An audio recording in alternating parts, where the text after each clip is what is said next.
Filip Peliwo is facing unseeded American Austin Gonzalez in the first round of the Kelowna Futures Tennis Tournament. And the 22-year-old, once considered Canada's rising star, is in tough early on. At 4-4 in the first set, the 655th-ranked Gonzalez breaks the Vancouver-born Peliwo.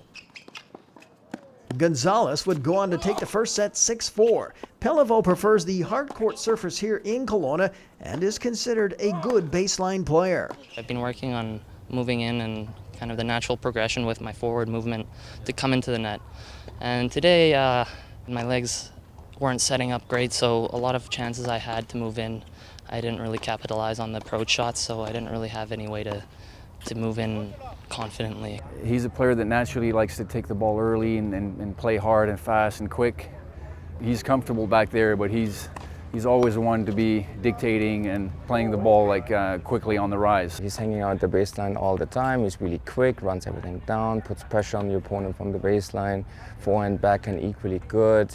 Really tough player to beat.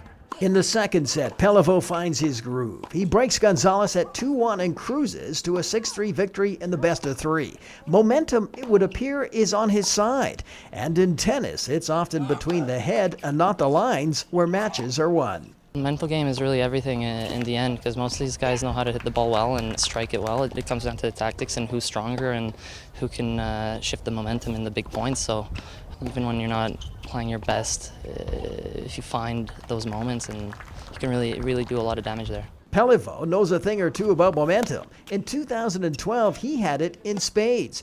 He was the first Canadian male to ever win a Grand Slam in singles at any level when he took the Wimbledon Boys title. That same year, he won the U.S. Open and was a finalist at the French and Australian Open, all junior Grand Slams.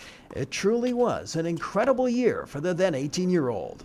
The guys started to fear me a little more, and I won a lot of matches just based purely on the reputation that out of nowhere I could come up with some big points and really turn a match around. But the transition to the men's game has not been smooth. The players are much bigger and stronger at this level. Many have monster serves and just think the game a little better with all that experience. After reaching a career high ranking of 223 in 2014, Peliwo now sits at 470 and is facing opponents at tournaments like this rather than the Grand Slams. I worked in Spain with Gallo, and he's a great coach, but a few nagging injuries hampered our progress, and in the end it just didn't work out with the chemistry. But so I kind of lost my way a little bit and trying to find my identity. For smaller guys like him, it takes a little bit longer. He can't go out there and serve his way to a win like Vasek and Milos, and so he's got to work harder and he's got to work the points more than those guys, and that takes a little bit longer. Peliwo gets himself into a world of trouble in the third set, at one point trailing 4-1. The 7th seed here appears done, and he needs to break Gonzalez twice to come back and win. Comeback complete. 5 straight games and a 6-4 set win to move on to the next round. Came up with a couple of big points when I needed it and got the break back, saved a couple of break points, and I think that got a little bit of momentum when I needed it most. He still has a good chance. He's young, he's got a really good coach now, and Tennis Canada believes in him. And I still think he has what it takes.